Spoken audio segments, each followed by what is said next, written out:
Assalamualaikum warahmatullahi wabarakatuh.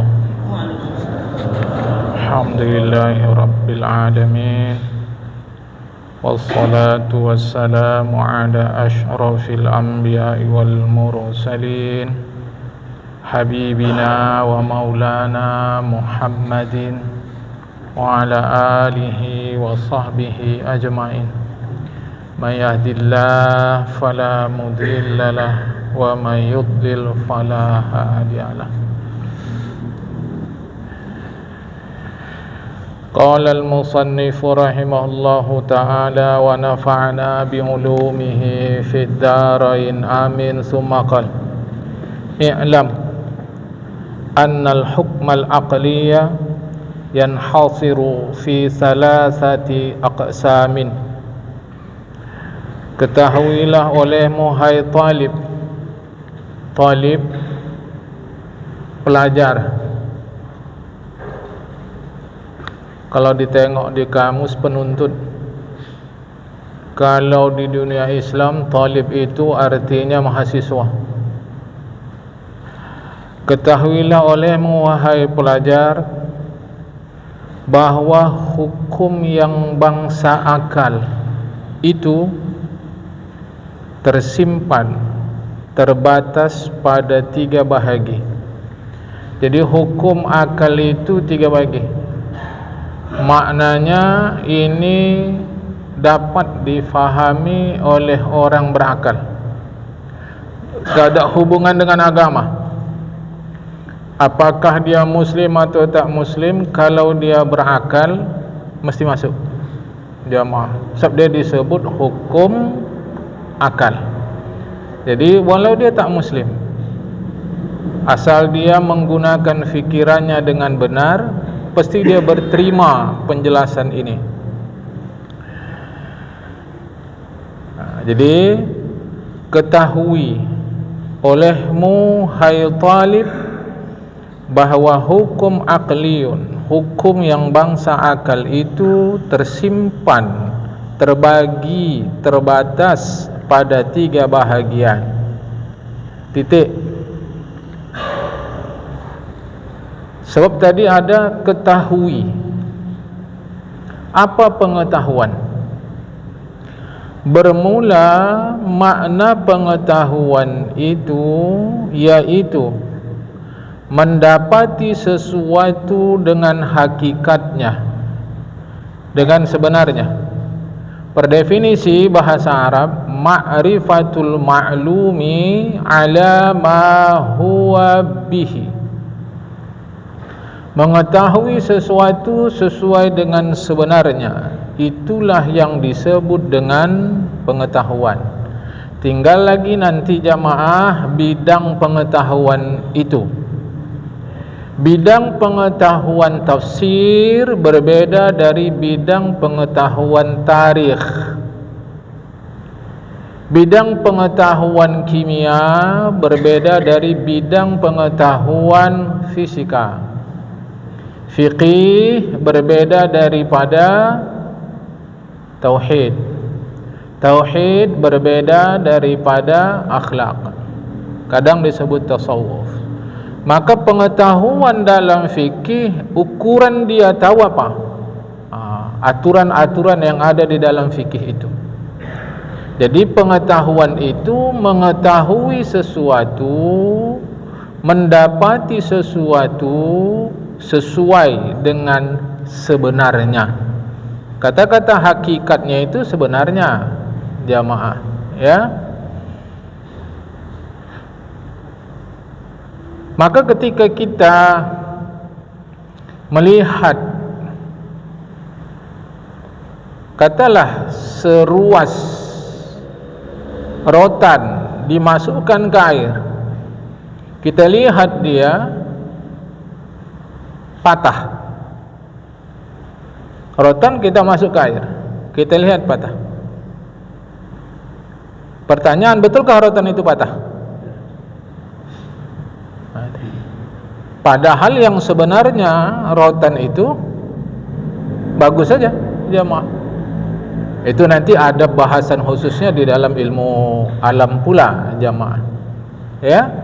Jadi memastikan bahawa rotan itu tidak patah, itulah tahu. Ya maaf ya, itu tahu. Kita kunci dulu. Sebab ini nanti banyak kali yang bertekak nih. Kalau bahasa Medan tu bertekak tentang sesuatu, padahal masing-masing yang bertekak itu tidak masuk dalam wilayah ilmu. Ya. Dan keluar itu dikecualikan. Dengan pengetahuan itu 4 perkara. Maka yang 4 perkara berikut ini bukan disebut ilmu. Pertama, jahlun, bodoh. Jahlun ini terbagi dia atas 2 bahagian pula. Pertama, jahlun basitun namanya. Kalau yang mau mengharokat, harokatkan, silakan. Apa itu jahlun basitun?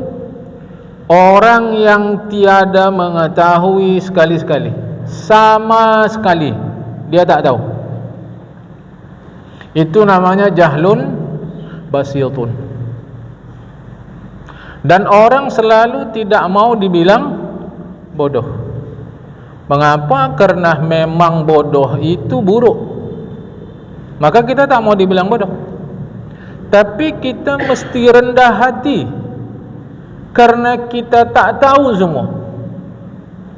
Satu bidang boleh kita pandai, tapi di bidang lain kita bodoh.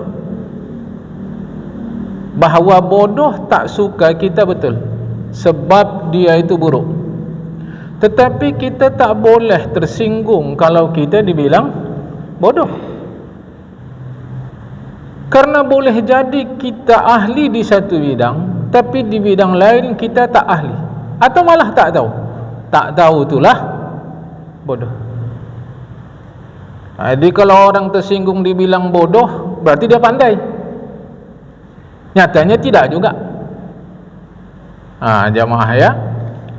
Kalau dibilang orang bodoh, alhamdulillah, udah betul dia.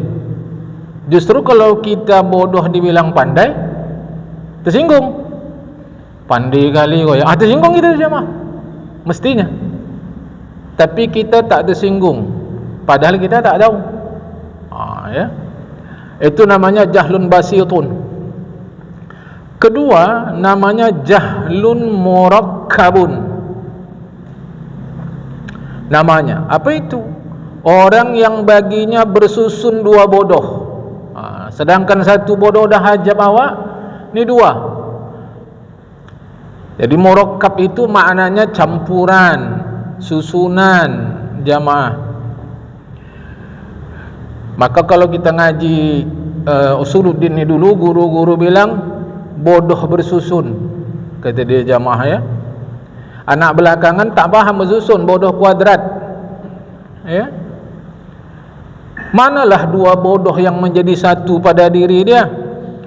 Pertama, dia tidak mengetahui, tiada mengetahui dia akan hakikat sesuatu. Tak tahu dia apa yang sebenarnya terjadi, atau tak tahu dia apa sesuatu itu. Tuh. Yang kedua, tiada mengetahui akan dirinya, tiada tahu. Dia tak tahu, tapi dia tak tahu bahawa dia tak tahu. Pening bahasa ni. Mudah. 1 dia bodoh, 2 dia tak sadar dia bodoh. Jemaah. Ngacung yang tahu betul apa yang terjadi di Palestina. Ngacung. Siapa yang tahu betul? Tapi bertekaknya luar biasa, macam dialah jenderal daripada Hamas tadi, jemaah. Bertekak sampai kalah suara muazin. Habis itu tak teguran. Padahal dua-dua hanya dia dari terjun Tanjung Mulia, terjun Tanjung Mulia, itu aja kerja dia, jemaah. Berayan pun tak sampai, tapi macam dia paling tahu Palestina sana. Ini namanya jahil murakkab. Kau pikir aku bodoh? Kalau tahu kau manalah letak Palestina itu? Memang aku tak tahu. Apalah namanya itu? Bodoh. Hajab awak memang menghadapi orang bodoh belagak pandai ini. Hajab. Tapi tak mau diri dia dibilang bodoh. Aku lain. Aku ngaku aku bodoh aja mah. Apa payahnya ngaku awak bodoh? Makanya ada fitnah yang mengatakan dia tak tahu apa-apa tu. Senang aku memang tak tahu lah pula. Jemaah, apa masalah kita dibilang bodoh? Kita bodoh. Bodohlah kita mengaji. Jemaah. Jadi jahil murakkab ni dia tak tahu sesuatu yang lebih parah. Dia tak sadar kalau dia tak tahu. Ada yang lebih parah dari ini. Dia tak tahu, dia tak sadar bahawa dia tak tahu, menganggap orang lain tak tahu. Ini dah ngeri awak jemaah. Inilah namanya bodoh tak terajar. Bodoh tak terajar. Macam dia aja yang tahu hukum-hukum fikih ni. Mana ada fikih? Fikih tak ada jemaah. Fiqh yang ada. Ya aku tak bisa lepas gitu. Itulah berarti kau bodoh. Tersinggung aku, memang pantas orang bodoh. Jemaah, saya mengajak kita betul-betul, kalau tak tahu bilang tak tahu. Ini kurasa agaknya barangkali kalau tak silap, kalau tak salah, tak jadi tu. Itu bukan hukum tu jemaah. Tak tahu, titik habis. Jemaah. Ini persoalan kita berangkat dari kurasa agaknya barangkali kalau tak silap, kalau tak salah. Tak ada hukum cuma 5, tak ada gitu-gitu jemaah. Fikih yang mukallaf. Hukum taklifi itu ada 5 saja. Jadi jahil itu tak masuk dalam tahu, dalam ilmu. Jahil ni ada 2. Satu jahil basit, bodoh saja. Kedua jahil murakkab, bodoh berlapis. Bodoh berlapis jemaah. Seperti iktikad falasifah, ahli-ahli falsafah bahawa alam ini kadim. Ini tidak semua ahli falsafah bilang begini jemaah. Di antara ahli-ahli filsafat itu, nanti filsafat itu ada banyak aliran jemaah. Mereka berfaham bahawa alam ini kadim, artinya tak ada awal. Ini keliru, total salah jemaah. Tidak tahu kita kapan awalnya tidak berarti dia tidak berawal. Jemaah. Tapi ahli-ahli falsafah katakan alam ini terjadi dengan sendirinya. Itu menurut tinjauan mereka jemaah. Ahli-ahli falsafah seperti ini atau aliran filsafat seperti ini tidak diterima. Bahagian kedua, ini tak masuk ilmu. Satu jahil, 2 syak. Syak bahasa kita ragu, yaitu orang yang bersamaan pada hatinya mengetahui dan tidak mengetahui. Aku bilang tak tahu, tak juga tahu aku. Tapi sangsi juga aku ni. Itu namanya syak, ragu. Kalau dibuat persen-persen, 50% betul, 50% salah. Kalau jahil tadi 100% salah. Jadi syak bukan ilmu. Jelas jemaah. Jadi saya selalu mengintroduce kepada kita, kalau tahu bilang tahu, kalau tak tahu bilang tak tahu, supaya tidak terjadi konflik. Jadi syak, ragu itu bukan ilmu. 2, 3. Dan bahagian yang ketiga, zan. Zan ni kuat sangka, yaitu orang yang berat hatinya pada mengetahui dan ringan hatinya pada tiada mengetahui. Maksudnya dia tak sampai level yakin, tapi tahu, namun ada sikit macam tak yakin dia mah. Pasti kau jumpa dia tadi? Aku bilang pasti tidak, kerana tak bertatap muka langsung, tidak face to face. Tetapi dari forumnya, dialah memang orangnya tu. Suaranya, postur tubuhnya, gerak lakunya, dialah itu. Tapi ku pastikan tak bisa, kerana aku tidak berhadapan langsung. Namun untuk ku bilang tidak, rasa tak mungkin. Itu namanya ghan, kuat sangka. Jadi berapa Tuhan menurut kau? Aku buat sangka ku Tuhan satu. Tapi apa iya satu? Tak jadi mah. Dalam tauhid tak jadi, ni murtad ni, kafir kalau kayak gini. Ya. 3, jadi jahil, syak, dhan. Keempat. Dan bahagian yang keempat, waham, yaitu orang yang ringan hatinya pada mengetahui dan berat hatinya pada tiada mengetahui.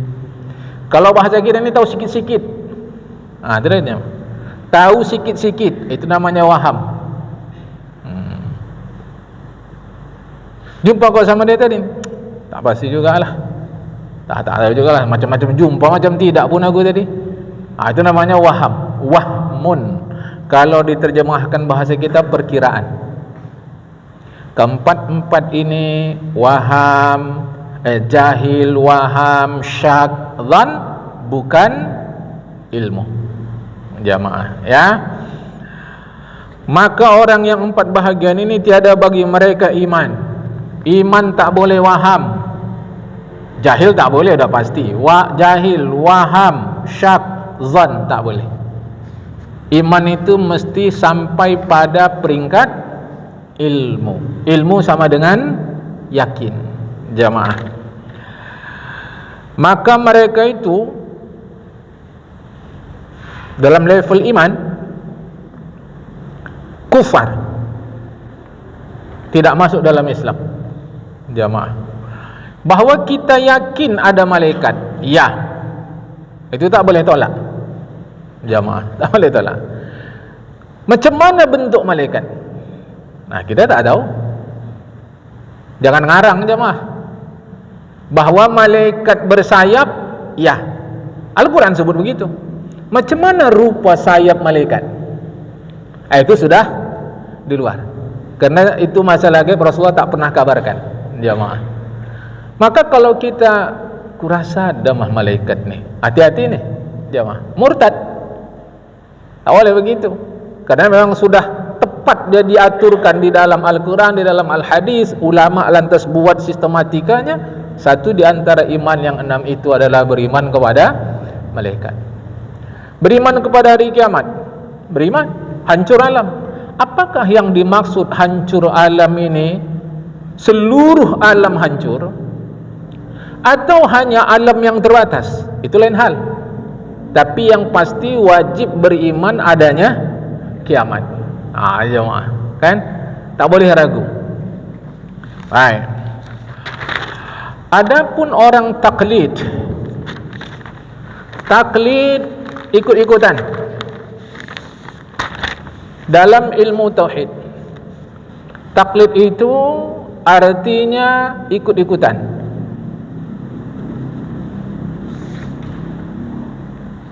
Pernah lihat kerbau diikat, ditarik oleh si pengembala kemana saja? Cocok hidungnya begitu, jamaah, ditarik sama si pengembala atau sama tuannya, kemana saja kerbau itu ikut. Itulah disebut taklid. Sebab nanti ada dua istilah itu, satu taklid, satu ittiba. Taklid artinya ikut tanpa tahu alasan. Kalau bahasa kerennya orang sekarang, alasan itu argumentasi, bahasa Arabnya dalil. Taklid.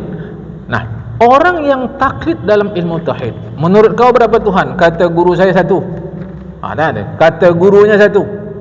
Kata kau sekarang, aku tak tahu. Pokoknya aku ngaji kata guru aku satu. Ini taklid. Ini taklid, jemaah. Orang taklid ini macam manalah iman dia? Maka bahwasanya bersalah-salahan, khilaf ulama pada kufurnya. Kafirkah orang seperti ini? Hati-hati jamaah ya, jangan keliru. Ini panjang nanti ini, saya mau bagi dari sekarang. Rukun iman yang 6 wajib tahu dan wajib hafal. Malaikat wajib tahu, hafal yang 10. Malaikat, kitab wajib tahu, hafal 4. Rasul wajib tahu, hafal yang 25. Menghafal 25 nama Nabi Rasul itu hukumnya wajib. Berurutannya tidak. Jamaah. Apa lagi? Kiamat, qada dan qadar. Itu wajib, jamaah. Jangan dikira menghafal nama Nabi tak wajib. Wajib yang 25 tertera di Al-Quran. Adapun Uzair, adapun Luqman, adapun Maryam, khilaf ulama mereka Nabi atau bukan. Atas khilaf itu maka tak wajib kita mengimani yang 3 itu, jamaah. Tetapi yang 25 wajib imani, wajib hafal. Nah, orang yang imannya taklid, kafirkah tidak dia? Bersalah-salahan, khilaf ulama pada kufurnya. Kata setengah ulama kafir, kata setengah mukmin. Sebahagian ulama mengatakan orang yang beriman taklid kafir. Sebahagian ulama kata dia mukmin. Macam mana taklid? Ikut-ikutan. Kata guru, kata kau wajib enggak beriman kepada Nabi Muhammad SAW? Kata guruku wajib, jadi aku ikut dia ajalah. Yang begini-gini ni macam mana ni? Kafirkah dia? Mukminkah dia? Khilaf. Sebahagian ulama berpendapat, berfatwa mereka ini kafir. Sebahagian ulama berpendapat, berfatwa mereka ini mukmin. Antara dua pendapat itu mana yang mu'tamad? Dan yang mu'tamad, arti mu'tamad itu yang dipegang. Karena itulah yang kuat, bahwasanya orang itu mukmin. Jamaah ya, orang itu tetap mukmin. Titik, belum.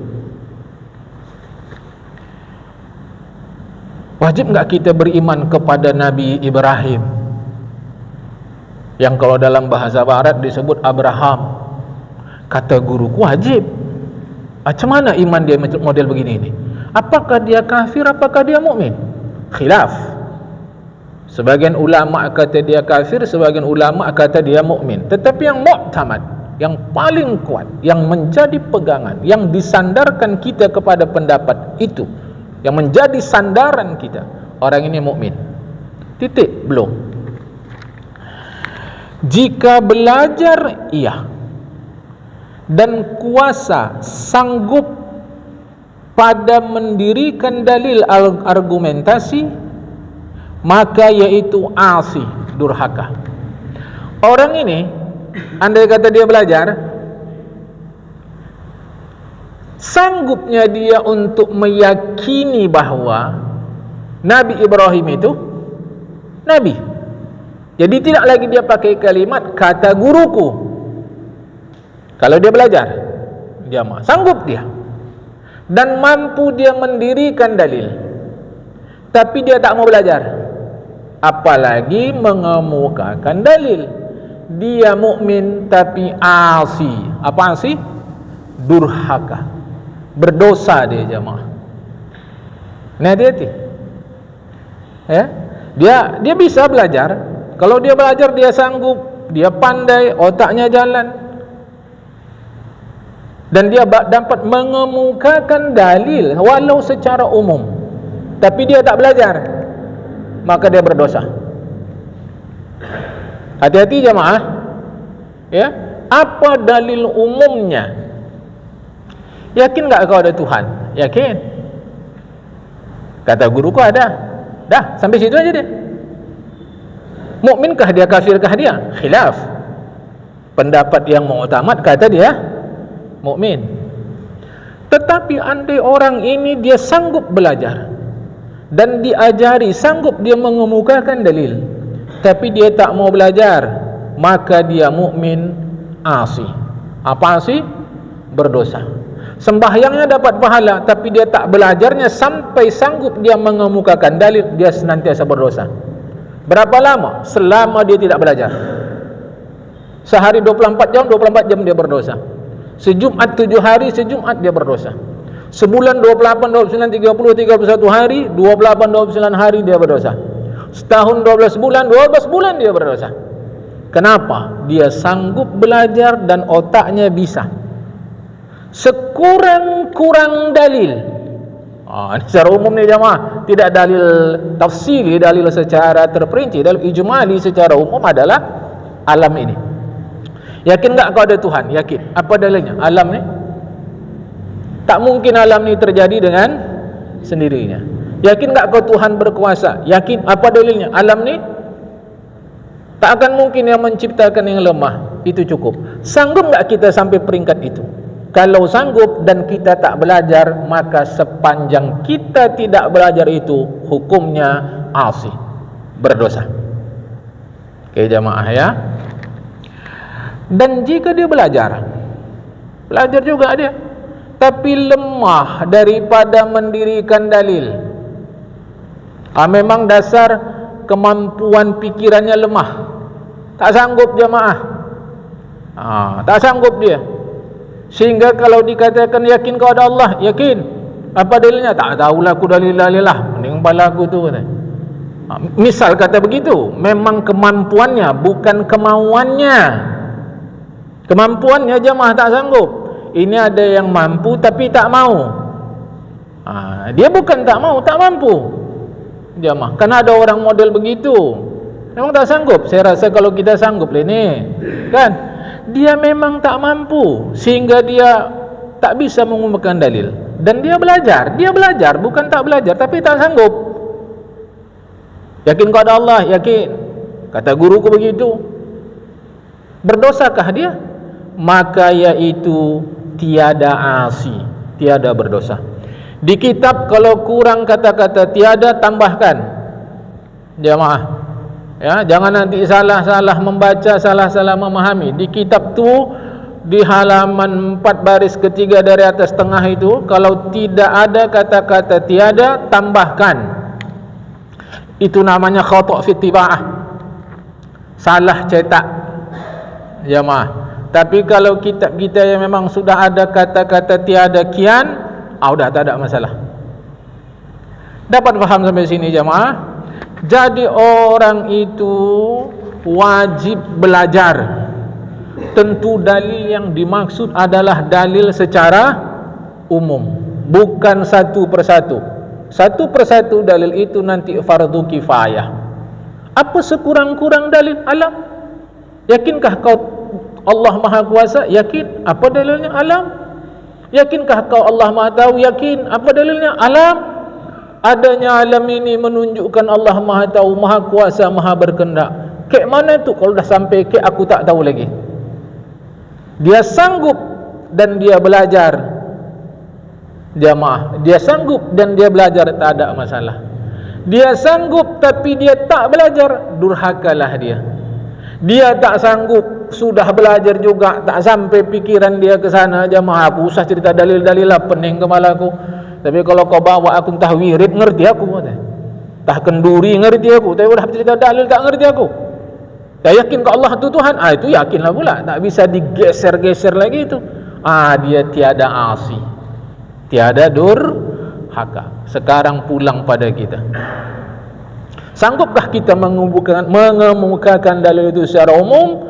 Kalau sanggup, kita belajar dan sampai sanggup jamaah. Bukan perkara mengatakannya. Mengatakannya kadang-kadang ada orang pandai, ada yang tidak. Baik. Syahdan. Bermula hukum pada belajar ilmu usuluddin.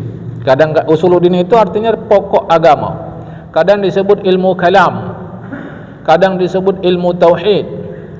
Hukum belajar dia dan mengajarkan dia wajib pada syarak, wajib menurut agama. Kalau kita tidak belajar, berdosa. Kalau kita tidak mengajarkan, berdosa. Artinya apa itu? Tiada dimudahkan, tiada dibiarkan pada meninggalkan dia. Jadi belajar ilmu tauhid itu tidak dimudahkan, tidak dibiarkan orang meninggalkannya. Tak boleh. Aku tak ngerti-ngerti kali ilmu tauhid ni, tak tahu, penting aku Tuhan aku Allah. Tak bisa. Belajar jamaah, mengaji. Masjid kita ni ngajinya free, tak ada bayar-bayar. Kitab pun dikasih gratis. Tinggal datang dengan niat baik saja. Okey. Maka dibahagikan wajib pada syarak itu dua bagi. Wajibnya ini terbagi dua.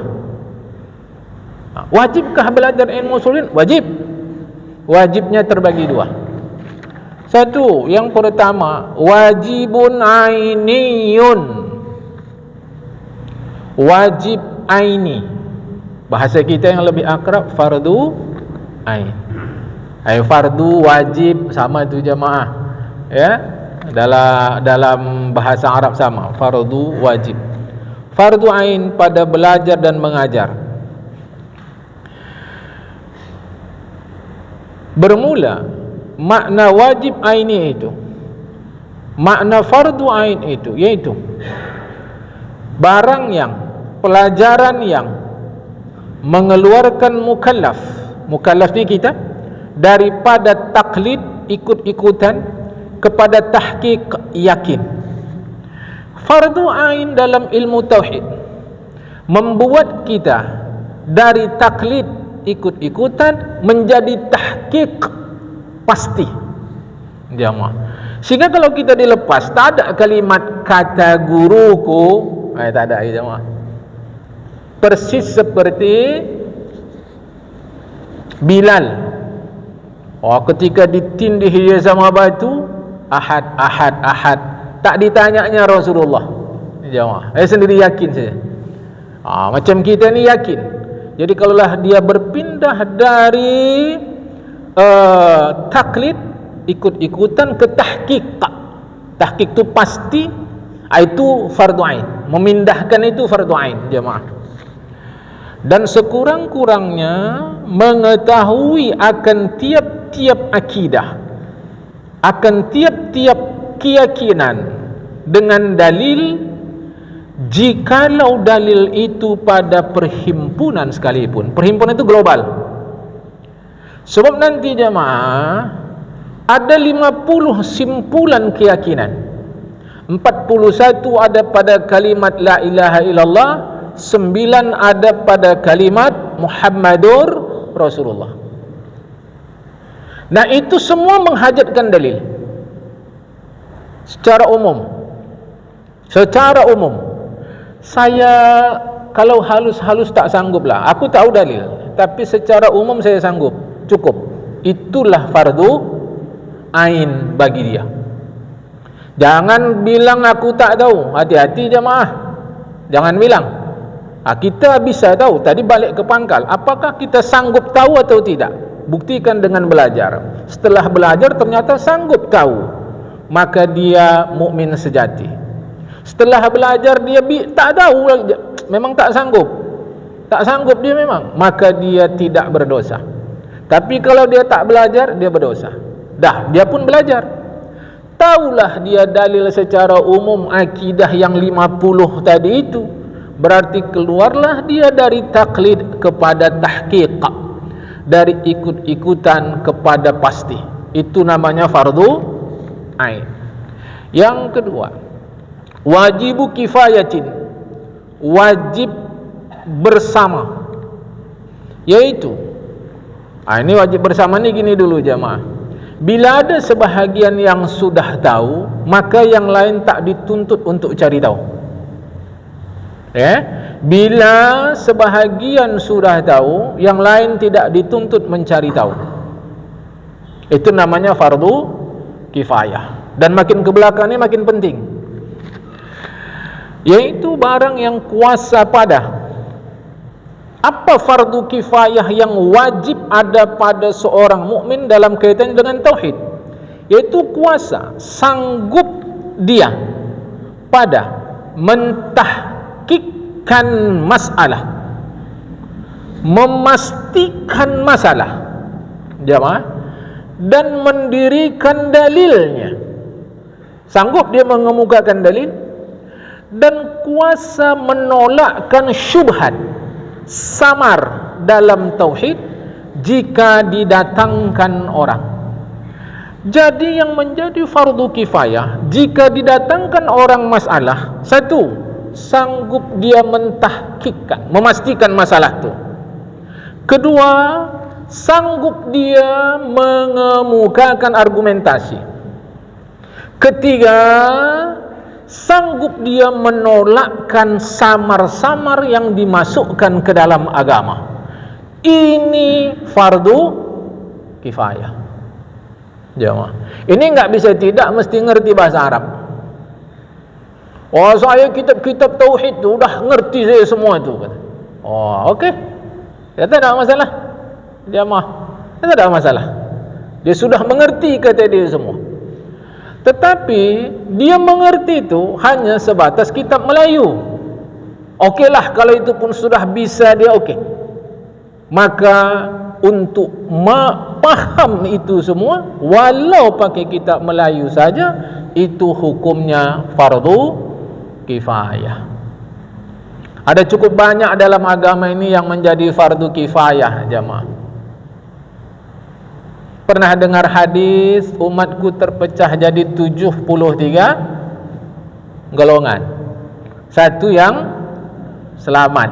Ada satu yang selamat. Yang mana yang 72 tu? Tak ada. Selama ini bukan tanggung garangnya. Satu yang selamat. Yang 72 yang mana? Apa tak ada hadis yang mengatakan umatku terpecah jadi 73 firqah, 72 selamat, satu yang sesat? Ada hadisnya itu, jemaah. Aku tak tahu lagi. Makanya saya mau mengatakan sama kita, Islam ni luas sekali ilmunya, jemaah. Luas sekali. Sangat luas.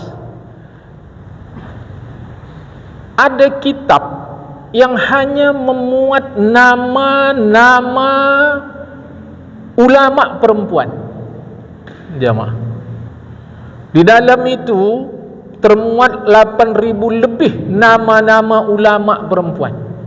Kitab tu 40 jilid bahasa Arab. Ada kitab fikih sampai puluhan jilid bahasa Arab, jemaah. Ada nama-nama ahli-ahli hadis. Maksud saya, sejatinya kalau orang semakin menuntut ilmu, hatinya semakin rendah. Dan itu fardu kifayah. Tak wajib sama kita tu, jemaah. Bagi kita yang terpenting adalah benar baca Al-Fatihah untuk lepas sembahyang. Apa sebab datangnya surat Al-Fatihah? Itu dia.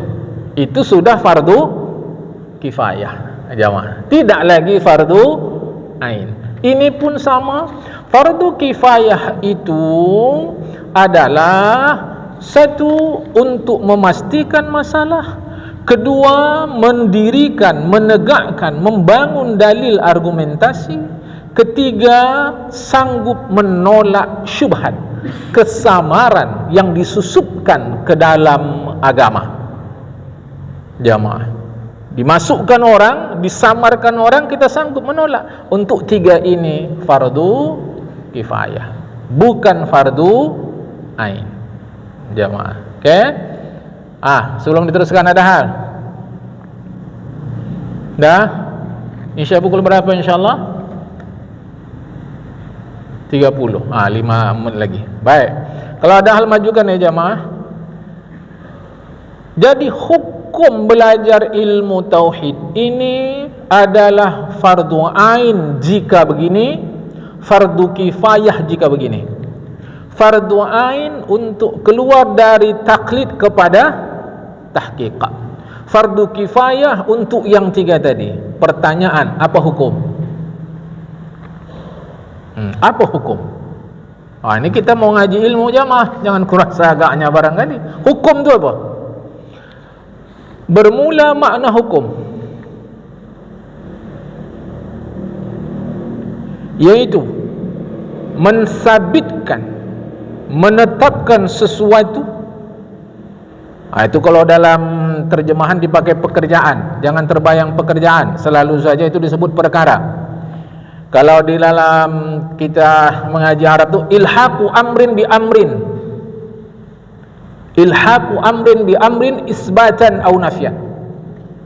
Ilhaqu amrin bihamrin artinya merangkaikan sesuatu dengan sesuatu. Hukum itu mensabitkan, menetapkan suatu pekerjaan atau menafikan dia atau menolak dia. Satu kosong, kosakata kosong. Satu kosakata gelas. Okey? Ketika saya sebut kosong, itu enggak cerita hukum. Ketika saya sebut gelas, itu pun tidak cerita hukum. Ketika saya rangkai kata kosong dengan gelas, itulah cerita hukum. Gelas ini kosong. Ya atau tidak? Apakah ya, apakah tidak? Itulah disebut hukum. Gelas ini kosong. Jadi menghubungkan dua perkara, satu gelas, satu kosong, itu baru disebut hukum. Jemaah, mengisbatkan maksudnya menetapkan, dia positif. Menafikan maksudnya menidakkan, dia negatif. Atau gelas ini tidak berisi, itulah disebut hukum. Jadi hukum itu sekurang-kurangnya dia kalau pakai kata, dua kata aja mah. Jadi hukum itu mesti ada rangkaian. Apa hukum solat? Apa hukum solat jemaah? Solat 5 waktu. Oh, berarti kita belum mengerti hukum. Perhatikan cakap saya, ini kita ngaji hukum nih. Apa hukum solat 5 waktu? Salah. Hukum itu merangkaikan satu dengan satu. Kan pertanyaan saya, apa hukum solat 5 waktu? Bukan apa hukum mengerjakan solat 5 waktu. Ya mah, dapat faham ni? Satu solat, satu mengerjakan. Hukum solat 5 waktu apa? Hukum solat 5 waktu. Mana dia? Yang ada hukum mengerjakan solat 5 waktu. Jadi kalau kita tanya apa hukum rokok? Mana ada hukum? Mana ada hukum rokok? Apa hukumnya Pak? Apa hukum berjudi? Bukan. Apa hukum judi? Kalau berjudi dah mulai dia ada hubungan, jemaah. Jadi apa hukum rokok? Nah, ada hukum. Apa hukum rokok? Baru ada dia. Jemaah. Jadi hukum itu merangkaikan satu dengan satu. Hasil rangkaian itu mengisbatkan iya atau menafikan tidak. Jemaah, dapat paham nih? Jangan salah nanti. Apa hukum B2? Mana ada hukumnya? Jadi boleh makan dia. Dengar elok-elok. Apa hukum B2? Ini jemaah. Baru apa hukum makan B2? Jadi ada B2, ada makan.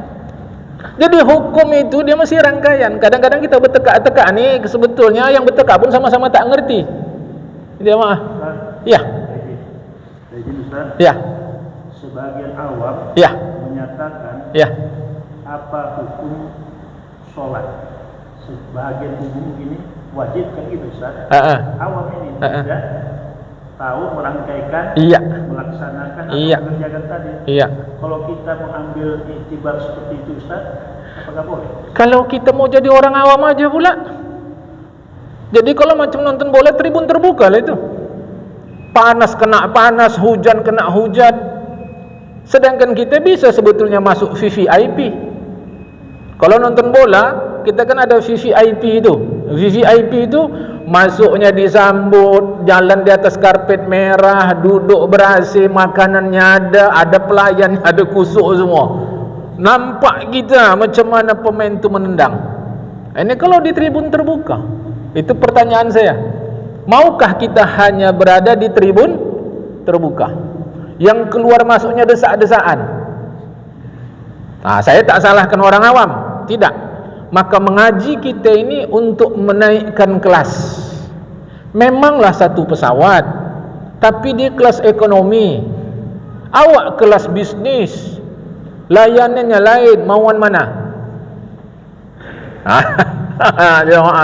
Memang kita masuk dalam undangan menteri, masuk, tapi kita duduk paling ujung. Jamaah paling ujung, mauan mana? Dapat undangan paling depan apa ujung? Itu ayo pulang. Jadi saya tidak salahkan awam, sama sekali tidak. Cuma kerana kita bincang ilmu, maka kita mau naik. Jadi makom kita mau naik dari makom kurasa agaknya barangkali kalau enggak silap, kalau enggak salah, menjadi makom ilmu. Apa ciri orang masuk makom ilmu? Makin tahu, makin diam. Dia tidak seperti tong kosong nyaring bunyinya. Makanya bertekak-tekak tu awam tu. Tapi dia ustaz awam. Terang kita jamaah, kita tak ada urusan pribadi. Ini masuk kepada ilmu. Jadi apa hukum narkoba? Hukum? Jadi Ustaz, masalah sholat. Karena saya bodoh ya kan. Betul, bagus. Ini kadang gini. Maaf ya. Izin saya dulu. Kan gini kan sujud. Yang kedua kan bangun kan terus kan. Dari sujud kedua. Yang pertama juga nih. Yang pertama. Yang kedua gini. Allah, duduk dan baru bangun, Allahu Akbar. Yang mana betul ya Ustaz? Dari sujud kedua mau naik ke atas. Iya. Itu pertama. Ini kan pertama, Allahu Akbar kan. Duduk antara dua sujud. Allahu Akbar, duduk dia lagi baru kan Allahu Akbar. Ya. Ya. Saya jadi satu. Macam mana supaya ini satu ya? Oke, bagus. Ada dua perkara. Bagus. Yang mana sebenarnya sholat nih? Tolong tunjuk sama saya. Beginilah mengaji jamaah. Ini saya minta tolong nih. Saya bodoh nih. Kadang malas saya kemari, imamnya kadang duduk dulu baru bangun. Bagaimana saya ikuti? Kadang bangun dia dulu, duduk pula lagi. Jadi kesalahan semua. Tolong jelaskan. Begini mengaji jamaah. Mesti gini. Tak boleh diam. Inilah ngaji. Tolong jelaskan. Cuma kalau aku tak tahu, aku minta maaf lah kan. Iyalah. Itu aja. Saya kan tak tolong. Saya kan tak. Sudah. Itu namanya nanti julusul istirahah. Duduk istirahat. Awas. Itu namanya duduk istirahat. Usah pakai bahasa Arab. Karena mengetahui bahasa Arabnya itu fardu kifayah. Julusul istirahah. Duduk istirahat. Namanya dulu tuan, namanya dulu duduk istirahat. Status hukum duduk istirahat ini hukumnya sunat. Jadi setelah sujud kedua sunat duduk. Sunat, makna sunat dikerjakan berpahala, tidak dikerjakan tak berdosa. Akibatnya kepada solat, kalau tak dikerjakan solatnya tetap sah. Tapi kita mengikuti imam Ustaz, kadang imam bangun pula awak tak duduk duluan. Okey, dah. Itu ya betul. Iya betul. Baru nanti solat ni solat berjamaah. Iya. Macam mana kalau dalam solat berjamaah imam tak lakukan? Iya. Berarti imam ini berbuat perbuatan makruh. Sebab apa? Ada perbuatan sunat yang dia tinggalkan. Makruh itu adalah sayyi'ah, buruk, munkarat. Maka si makmum tidak dianjurkan meninggalkan duduk istirahat walau si imam meninggalkan. Sebab apa? Sebab perbuatan imam mungkar. Maka si makmum tetap sunat duduk istirahat. Tapi imam kita ikut. Tidak semua perbuatan imam kita ikut. Yang saya jelaskan ini nanti namanya sunat hayat. Sebab nanti ada 4 perbuatan makmum dan imam saling menyelisihi. Ada 4, yang 4 itu tak masuk ini. Makanya dalam hal ini saya katakan si makmum tetap sunat mengerjakan duduk istirahat, tapi kita ikutin imam, hati-hati. Itu betul dalam perbuatan umum, tapi perbuatan khusus tidak semua yang dilakukan imam kita ikuti. Maka kalau nanti imam tidak duduk istirahat, makmum tetap duduk istirahat. Sekarang kepada imam, bukan kepada makmum. Apakah itu dikatakan tumanina? Oh, lain. Oh, lain. Sekarang kepada imam. Wahai para imam, rendah hatilah mengurus makmum. Nah, cocok pertanyaan nih. Para imam rendah hatilah mengurus makmum. Di antaranya jangan tinggalkan duduk istirahat, karena itu menimbulkan persoalan bagi makmum. Jamaah. Ini saya mengingatkan jamaah. Tomak ninah lain lagi. Aku kalau izin ku jelaskan sampai jam 8 ku jelaskan nih. Jamaah. Masalah ngaji tak masalah. Tuan bilang tak masalah, nanti aku pulang dicegat. Siapa cegat Ustaz? PS. Belum dikawal. Jamaah yang dikasihi Allah Taala, Yang betul kadang benar. tomak ninah itu adalah bahagian dari rukun. Awas ya. Walaupun nanti ada ulama madhab Imam Asy-Syafi'i membuat sistematika tomak ninah adalah rukun. Ini jangan berkelahi. Jadi nanti dalam madhab Imam Syafi'i rukun salat berapa? Ada nanti bilang 17, ada yang bilang nanti 18, ada yang bilang 19, ada yang bilang 14. Ini persoalan sistematika. Tomak ninah bahagian dari rukun. Tetapi nanti ada ulama mazhab Syafi'i mengatakan tomak ninah adalah rukun. Apa dia? Berhenti sejenak di setiap rukun. Rukuk berhenti sejenak, sujud berhenti sejenak, duduk 2 sujud berhenti sejenak, berdiri dan seterusnya. Itu tomak ninah. Satu akar kata dengan Bismillahirrahmanirrahim, ya ayyatuhan nafsul mutmainnah. Itu satu akar kata, maknanya bertenang. Jadi jamaah, duduk setelah sujud kedua itu namanya duduk istirahat. Hukumnya sunat hayat. Kalau makmum tak kerjakan, kalau imam tak kerjakan, makmum disunatkan mengerjakannya. Tapi kita ikut imam, tak semua perbuatan imam kita ikuti. Hanya kepada imam rendah hatilah, sebab kita mengurus orang ramai. Jangan sempat tindak tanduk imam menimbulkan masalah bagi makmum. Sila. Imam salah Fatihah, maka nanti dalam fikih istilahnya al-fath. Fatah itu fatah kecil. Fatah itu kalau diartikan secara literalik artinya membuka. Jadi istilah dalam fikih itu fatah. Mengapa digunakan istilah fatah? Karena diyakini imam saat lupa itu pikirannya tertutup, maka perlu dibuka. Sehingga kalau si imam salah, makmum bacakan di belakang.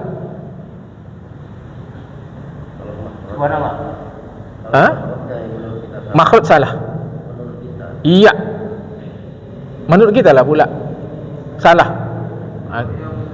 Yang seharusnya pendek dipanjangkan itu termasuk salah. Tidak, ada khilafiyah. Seperti Maliki Yaumiddin itu boleh dibaca panjang, boleh dibaca pendek. Hanya lebih baik pada Al-Fatihah dibaca panjang. Malikin Nas pada surat An-Nas boleh dibaca panjang, boleh dibaca pendek. Hanya lebih baik dibaca pendek. Sehingga kalau imam membaca Ar-Rahmanir Rahim, Maliki Yaumiddin, tak usah ditegur, karena itu betul. Si makmum tegur, semangat kali dia. Ini amar ma'ruf nahi mungkar. Wah, sampai selesai sembahyang dia fitnah macam-macam sana sini. bersyukurlah imam yang difitnah makmum model begini, pahalanya besar. Setelah diterangkan baru tahu dia, oh salah aku. Makanya biasanya yang galak-galak ni yang kurang tahu ni. Biasanya. Tunggu. Ingat ini dia. Jadi ada panjang, ada pendek boleh. Ada pendek, ada dia tak mesti sepenuh panjang tapi tak mengubah makna. Waladdallin itu tak mengubah makna. Tak masalah. Kan? Nanti memang ada an-nabru namanya. Waladdallin itu ada nabru, naik nada sikit tapi tak mestilah. Saya pun pakailah. Waladdall. Naik sikit dia. Itu istilah an-nabru. Nanti apa yang membaca waladdallin. Udah, tak masalah. Kalaupun naik jangan naik kali. Waladdallin, kejut awak buatnya. Saja. Jadi mana yang boleh panjang pendek tak ada masalah. Kita yang tak tahu di belakang harus cari tahu. Kalau tidak nanti jadi fitnah. Okey? Jadi kalau dia baca Maliki Yaumiddin kata awak yang salah tu. Imam dah bagus dia bacaan. Tapi kalau memang salah betul tak bisa. Alhamdulillahi Rabbil Alamin. Salah tu dah. Mana salahnya? Alhamdulillahi hanya salah dah. Dia mesti hak kecil kalau kita ngaji dululah. Alhamdulillah. Tapi jangan tajam kali macam pisau lah. Salah biasa aja. Ya, mungkin pedasnya level 7 kali ya. Alhamdulillah. Okey, siap. Ini Ustaz, imam baca bersaya Allah ya kan? Baca, saya sambung di belakang. Apa hukumnya salat saya? Apakah batal apa enggak? Okey. Apakah batal apa enggak? Nyambungnya kan? Ini aku mau jawab langsung atau keterangan pakai keterangan? Kalau pakai keterangan begini. Membaca ayat setelah surat Al-Fatihah adalah sunat hayat. Artinya dibaca tak dibaca sembahyang tetap sah. Tetap sah. Artinya pula kalau imam salah tak perlu ditegur. Kalau kita sambung? Tunggu. Ditegur tak perlu, disambung pun tak perlu. Sebab apa? Baca tak baca sembahyang sah. Itu dia. Okey, kejadian. Kita tegur. Okey, apa hukum kita menegur? Baiklah. Apapun ceritanya, apakah menyambung, apakah memperbaiki. Tetapi dalam mazhab Imam Asy-Syafi'i, makmum yang menyambung risikonya besar. Kalau dia semata-mata menyambung tanpa ada niat membaca Al-Quran, sembahyangnya batal. Tapi kalau dia menyambung, niatnya membaca Al-Quran saja, niatnya okey. Tak ada masalah sama sekali. Jadi kalau niatnya hanya menyambung saja, dia tak ada niat untuk membaca Quran, maka si makmum sembahyangnya batal. Atas inilah saya selalu menyampaikan di mana-mana pun, bila imam salah dalam kaitan dengan ayat, biar sajalah. Sebab nanti disambung-sambung, kita yang menyambung tak tahu teknis bisa sembahyang batal. Kedua si imam nanti bisa gagok. Illal ladzina amanu wa amilus solihati illal ladzina amanu wa amilus solihati dia maunya falahum ajrun ghairu mamnun. Itu mau dia. Tetapi dibaca dia illal amanu wa illal ladzina amanu, makmum di belakang falahum. Itu masih bagus. Nanti makmumnya batal, falahum woi. Makanya saya selalu menyampaikan, karena ada aturan khusus dalam mazhab Imam Asy-Syafi'i, saya selalu menyampaikan kalau imam itu salah ayat, udah biar aja dah. Yang satu, yang kedua nanti imamnya gagok, bingung dia. Jangan bilang nggak ada kejadian dalam batalnya, ulang lagi. Jangan bilang nggak ada. Dia kagok jamaah, dia kagok. Itu mau hati. La a'budu ma ta'budun wala antum 'abiduna ma a'budu wala ana 'abidum ma 'abadtum wala antum 'abiduna ma a'budu wala ana 'abidum ma 'abadtum wala antum. Setelah sembahyang, kenapa kau ulang-ulang? Kalian tadi kenapa enggak kalian tegur pula? Kata dia. Maka kepada kita makmum, negor boleh, baik, tapi harus tahu hukum. Kalau tidak nanti makmum yang batal. Satu. Yang kedua, kalau saya sebagai imam, kita pun sebagai imam, kalau kira-kira gagok, ya udah enceng aja udah, langsung rukuk. Langsung rukuk. Usah bingung-bingung nanti bingung dia. Jamaah maklumlah. Ustaz, rukuk kan aja katanya pula. Makmum yang bilang gitu. Itu masih bagus. Yang batal si makmum. Satu. Sambung sebelah. Kok cakap pula kau? Dua batal. Kata yang tiga, kalian kok cakap-cakap, Glenn? Tiga. Kata yang empat, untung aku enggak cakap, batal. Kata imam, kalian cakap apa? Batal semua. Jangan bilang enggak ada. Jangan bilang enggak ada. Jamaah.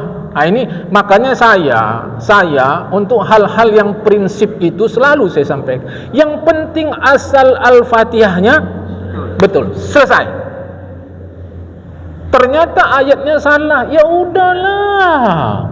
Orang sembahyang sah. Kalau anda sebagai makmum tidak setuju, ia sebagai imam jangan difitnah. Jumpai pengurus dengan baik, dengan santun, dengan sopan. Sebab sembahyangnya sah. Selesai sembahyang kita gunjing dia. Siapa yang berdosa? Kita. Dia sudah sembahyangnya sah, dapat pahala, dapat transfer pahala dari kita. Untung besar dia. Untung besar. Makanya kepada kita, kalau tak setuju imam seperti ini, jangan cakapkan, tapi jumpai pengurus dengan santun, dengan elok. Sebab kita pun kalau disuruh jadi imam, kalau bak kata orang Batu Bara, menggelotor juga, ni menggelotor. Imam dah betul, saya salah. Itu saya kata tadi. Kita pun kalau nak jadi imam, menggelotor lutut tu, menggelotor lutut tu jemaah. Tak apa-apa awak baca. Al-Fatihah jadi ayat kursi. Jangan bilang tidak. Ini jadi pertanyaan ini betul. Yang beginilah yang saya mau kalau mengaji tu jemaah. Yang hari-hari. Jadi selesai sudah. Imam baik-baik, makmum pun baik-baik. Saya sedang teringat, saya minta izin kepada semua. Kalau kita mau berdiri di belakang imam, pastikanlah kita sanggup mengganti imam. Ini pahalanya besar Pak di belakang. Betul. Tapi kalau nanti imam batal, kau tak bisa ganti, apa cerita? Masalahnya kira gini, Ustaz. Tak ada yang mau berdiri di belakang imam. Mau berdiri banyak. Udah. Itu dua-dua salah. Makmum salah, imam salah. Salah si makmum, tak tahu dia pahala tu besar. Salah si imam, tak open. Kalau kita buka kitab Manahijul Imdad, itu 2 jilid syarah daripada Irsyadul Ibad, imam baru dapat pahala sembahyang berjamaah kalau imam open sama makmum. Dia yang menentukan di mana. Ya, dan kita tidak punya hak tersinggung.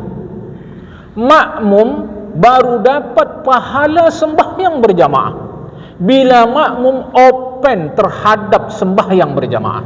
Macam mana caranya? Nampak kosong segera maju. Kecuali yang di belakang. Yang di belakang itu 3 itu, stopper, wing kanan, wing kiri. Itu nggak bisa. Itu yang 3 ini. Dan itu saya lakukan. Saya jadi imam, ku tengok berdiri di belakang, ku tak betul, geser kau. Ku bilang, bapak sebelah tu ku geser ke sebelah, bapak sebelah di sini. Jadi itu tanggung jawab imam dan tanggung jawab makmum. Lantas nanti orang jamaah sini bilang, anda kata masih berdiri di belakang imam, anda sendiri ujung kanan. Kan gitu. Saya penyerang gelandang kanan. Mengapa tidak di sini? Itu adab.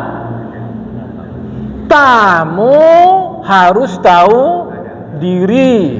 Makanya saya di sana. Baik yang di belakang imam ini penduduk setempat, itu adab. Tapi saya ustaz, walau serbanmu membumbung cecah ke arash, kau tamu sini, jangan belagak. Kita mesti sadar diri hukum agama nih. Maka saya ambil kanan. Betul, saya sorong lagi tak jalan, Ustaz, ini kosong. Itu dia. Kan di sini sorong tak jalan, udah berhenti aja saya diam. Iya, saya sih bisa Ustaz. Aslinya kosong begini kan sorong tak jalan. Itu adab. Jadi kepada kita yang penduduk setempat yang kira-kira sanggup menjadi imam, berdirilah di belakang imam. Bukan ada sok-sok sini, enggak ada sok-sok. Kalau ternyata nanti ada masyarakat setempat bilang sok kali dia, alhamdulillah, pahala dari dia mengalir ke kita. Boleh paham insyaAllah? Okey dah. Pecah rekor malam ni. Ini kalau kita kerja overtime nih. Double. Kita lembur ini. Minta izin saya khawatir saja jadi fitnah di masyarakat, maka saya tak mau lebihkan waktu. Tapi kalau boleh lebihkan waktu, saya tak ada masalah. Jemaah ya, jangan-jangan nanti terjadi fitnah. Kita tak mau gara-gara ngaji menjadi fitnah. Tapi kalau kita pula kata tak apa, saya ikut, tak ada masalah. Sawah kamu nanti ya kan. Ini. Jadi isya nanti tuan imam urus kita pun tahu diri. Yang sanggup segera berdiri, jangan lagi dihimbau-himbau. Jadi orang sini lah Ustaz ya kan? Ya. Jangan lagi dihimbau-himbau, maju-maju tak usah jemaah. Andailah kalian tahu besarnya pahala setiap saf itu, kalian akan saling bersaing untuk mengisinya, kata hadis Rasulullah Muhammad SAW. Ya, minta izin saya kalau ada salah-salah malam ni, aku takut juga cakapku kena singgung perasaan orang. Mohon maaf saya jemaah, terima kasih segala perhatian, segala kekurangan. Wallahul muwaffiq ila aqwamit thoriq. Assalamualaikum warahmatullahi wabarakatuh.